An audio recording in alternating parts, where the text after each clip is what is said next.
judge threw out the rape charge that had sent him to prison for more than 5 years.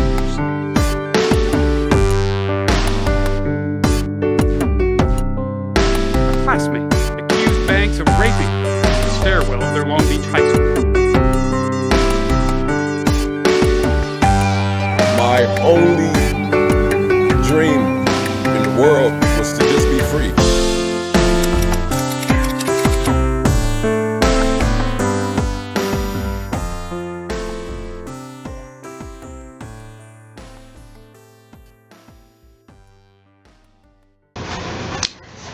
Hello all, and welcome back to my channel, Red Femme Diaries.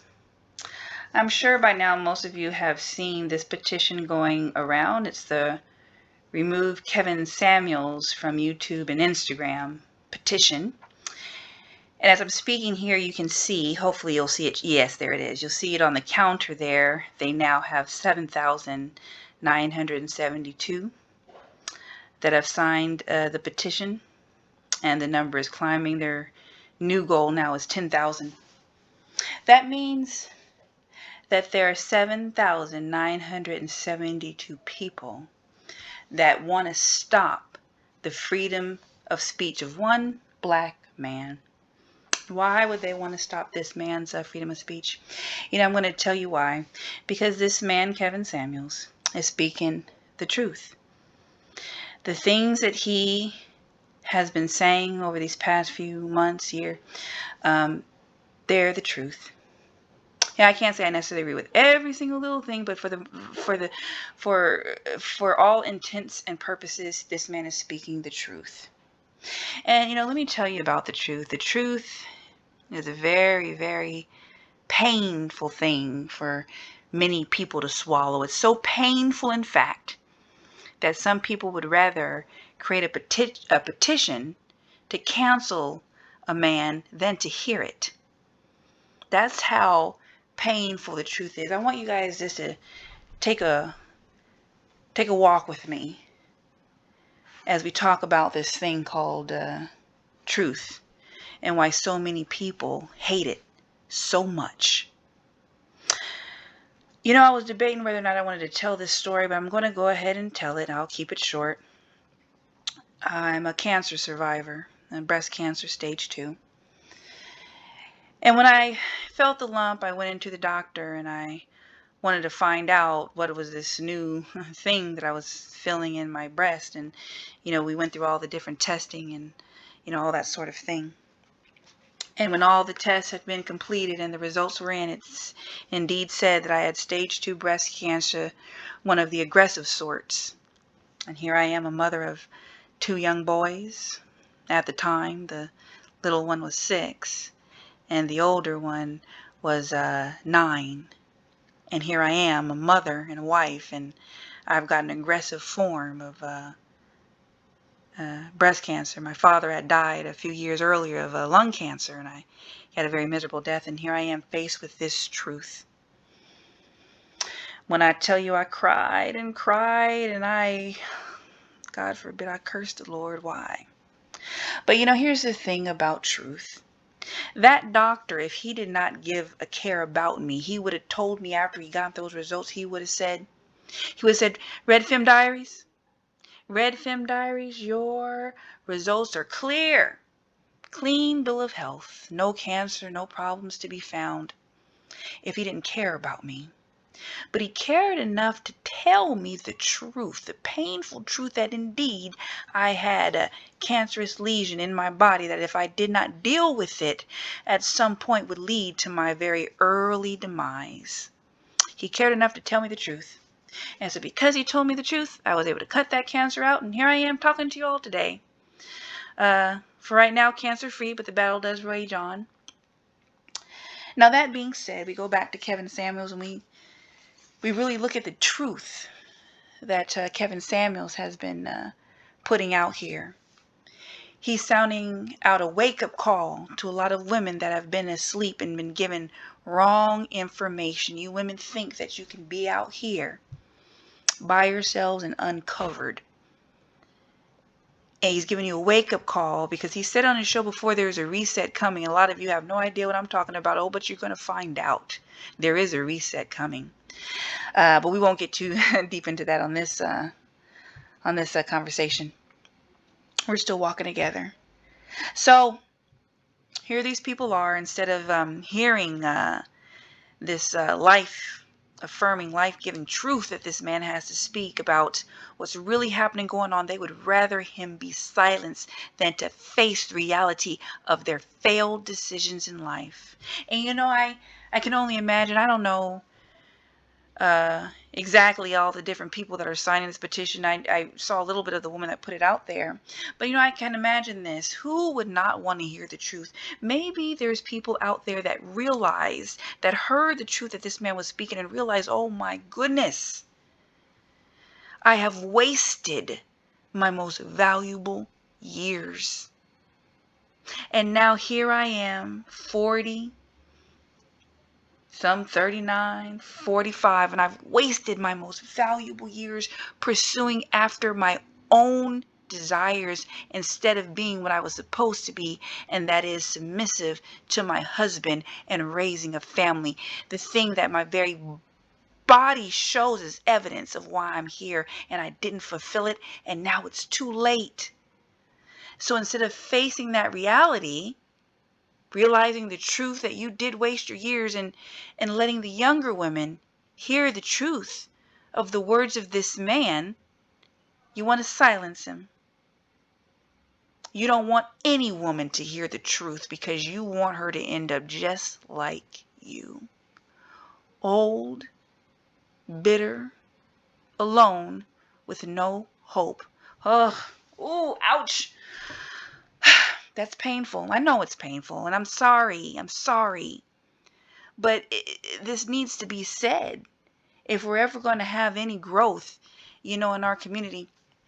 So I'm going to switch gears here a little bit, and I'm going to jump into another topic. And I know it's going to seem like, oh my goodness, Red Femme Diaries, you're coming out of left field with this one, but I'm still talking about the truth. The truth comes in many different forms. Small truths, middle truths, and large truths, but I still want to look at the truth. So hold tight while we take a look at this. Bring that ass back like a boom, boom, boom, boom.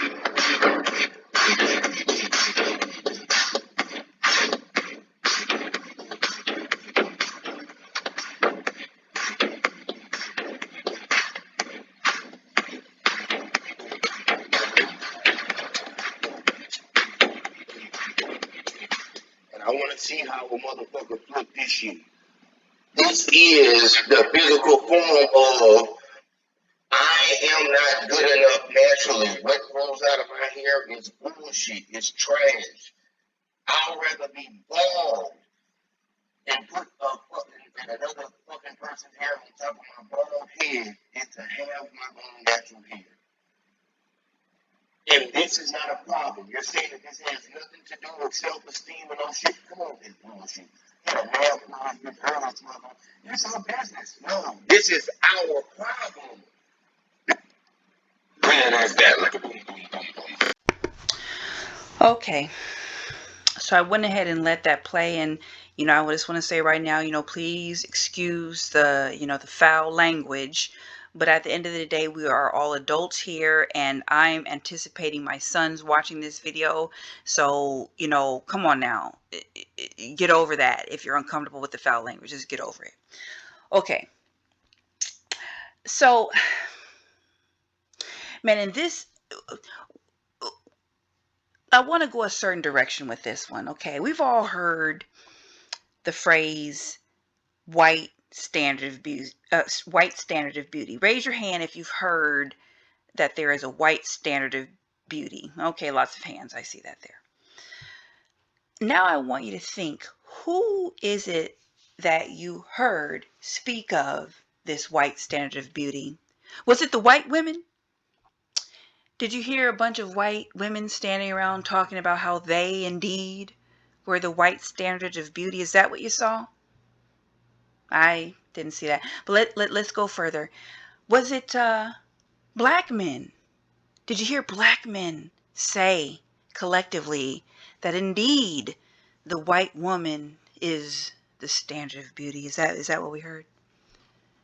Was it Eskimos? Was it Eskimos that talked about the white standard of beauty? Was it the Japanese? Hispanics? Who is it that said that the white woman is the standard of beauty? I'm going to just come out and say it. The only ones that I have ever heard talk about a white standard woman is indeed the black woman.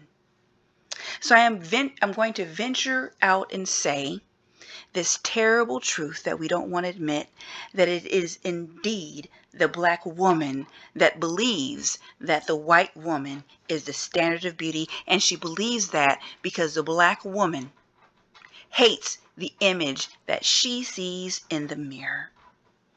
So instead of facing the reality that she herself doesn't like what she sees, she doesn't like to see her dark skin, she doesn't like to see that kinky hair, she doesn't like to see those larger features.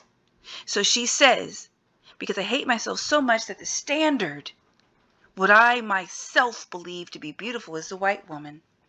And so we come up with this insane ideology, and we come to this video here, and we just watched it. A woman that made a choice to shave her head, shave off her shame, what makes her glory, and instead of that, she chose to glue on the hair of another woman.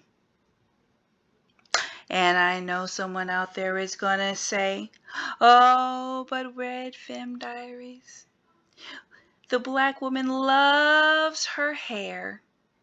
She's just protecting it, Red Femme Diaries. She shaved all of it off to protect it. That's what some of you guys are going to say as I speak these things. Look at this woman here. Shaves off all of her God-given hair so that she can create the delusion that she has this silky hair growing out of her scalp. Oh, goodness. You know, I was going to do a... Oh, I'm sorry. Let me go back here. Okay. So I was going to do a montage of different black women and the amazing things that we're able to do with our texture hair. But I'll be honest with you, when I say that takes a whole lot of time, and I believe that not too many women are going to watch this anyway. So I'm just going to spread my truth and hope that someone out there can hear my voice. We're going to look at these next few videos here, and it's a group of friends, and they are all wearing blonde wigs. So let's take a look at that. When I see images like this group of friends, it's about a good 6 to 8 different women that are going to pop up here. They look like the same woman, but they're all different women. And they're all wearing these blonde wigs and weaves and, you know, different types of hair that does not grow out of their head naturally. It just makes me think, what if it was a bunch of white women, 6 to 8 white women that go around wearing, you know, black afros, black afro textured hair, and they all wore a wig, a black afro textured hair. The world would be shocked, because why would a white woman with silky hair put on, you know, this afro textured hair? And so that's where the black women get the idea of this white standard of beauty. But here's what I'm going to say.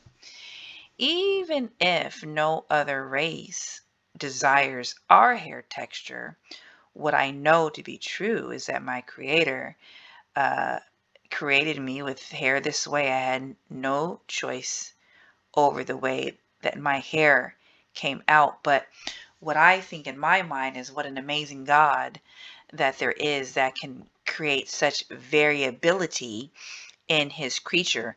You have one dog that's like a Chihuahua, and you have a Great Dane, but they're both dogs, you know. You have one bird that's a hummingbird. You've seen hummingbirds are really tiny. They move their wings really fast. And then you have another bird that's a stork that can't even fly, and it's humongous. That's amazing variability. And even in the human species, the God that we serve, he can create uh, some people that have pale skin and blonde hair and blue eyes and these things, and you have some people that are Asian with pale skin and dark hair and slanted eyes, and you have Aborigines. They're interesting looking people. They have dark skin, but sometimes they have light hair. And he creates all this variability, but we have this one group of women that really just hate the way they look so much that they force the rest of society to call them queens and to say that they're magic and that they're goddesses because of skin color that they had no control over creating or having. I personally believe that it's a problem. Now, I know some of you on my channel are really going to hate this one. You're going to say, no, Red Femme Diaries. The black woman is a god. All that her melanin is popping. She's a queen, Red Femme Diaries. What are you talking about? She is the Mother Earth. She is a goddess. She's magic. And I'm going to venture out to say this, and this is where I'm going to lose subscribers, and I'm okay with that. The black woman is no different than any other woman. And for all of those of you who say that she is a queen because she has a womb and she produces children, does not even the roach reproduce? So do we applaud something that even the most base of creatures can do, but somehow we put her on a pedestal, the Black Queen, we put her on a pedestal because in fact we do believe that she is the least of all of God's creation, but I know for a fact that that is not true. We are not the least, and we are not the greatest by any stretch of the imagination. We are like anybody else. Instead of silky hair, we have kinky hair. Instead of skin that can burn in the sun, our skin does not burn in the sun, it gets darker. Our hair typically does not grow long and straight, but it grows up towards the sun. It doesn't make us magical, it just makes us different. Literally, that's it. And I just wish that one day, other black women will see the beauty in our uniqueness, even though it's difficult. White people, they got to put on that sunscreen to keep from burning in the sun. That's one of the disadvantages that they have. They can get skin cancer. Typically, we don't. But you can literally go down the line of each and every race of people and find something difficult that they struggle with and something positive. Like I said, natives, Indian women, natives, they typically have long, thick hair. If you notice that, no matter how sick they are, they have long, gray hair. That's an advantage. But they have other disadvantages. With us, we may not have that hair, but we have the skin that typically doesn't burn, and it's very rare for us to get skin cancer. That's just not typical for us. So we should praise the Lord and thank God for that. And although our hair is not silky and it does not flow, we have this unique hair that we can do unique things with. So I'm just going to stop here and just let some images flow and let's see the beautiful creation that God has made in us along with everyone else. We're not necessarily special because watch this. And oh, this is terrible what I'm going to say here. White women, they have different color eyes, green and blue and hazel and amazing colors, and they have a different colors hair from blonde to black to red, and we say that we have so much variability, but do they not? And what an audacity that we have to think that we are somehow better than the rest of his creation. There's variability in the black gene, but there's variability throughout his creation. Let's just take a look. at how if we accepted God's creation, how we too indeed can be quite beautiful. All right, here we go.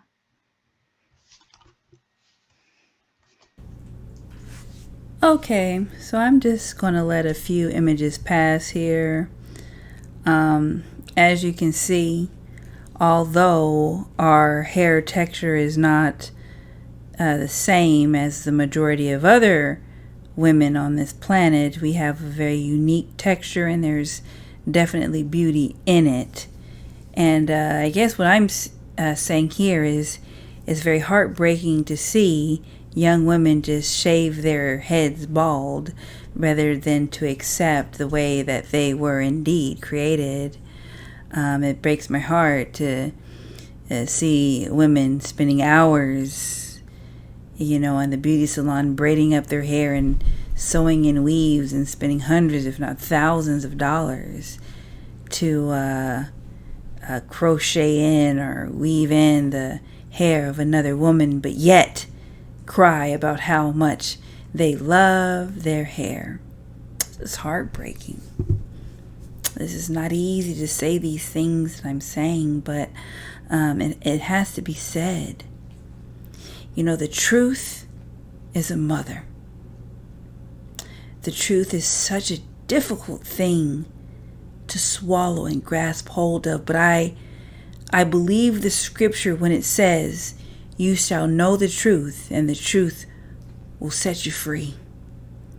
The same way that you all that are listening to my voice have to one day accept the truth, I had to do it too, and I have to do it every day. But I would rather the truth than a lie. All right. Please like this video, share this video on your different platforms, subscribe to my channel, and comment. Make comments. I'll be honest with you when I say that I was deleting comments for a little while, but I've had to stop doing that. Please comment. I won't delete any longer. I've learned my lesson. This is Red Femme Diaries. Thank you, and good night.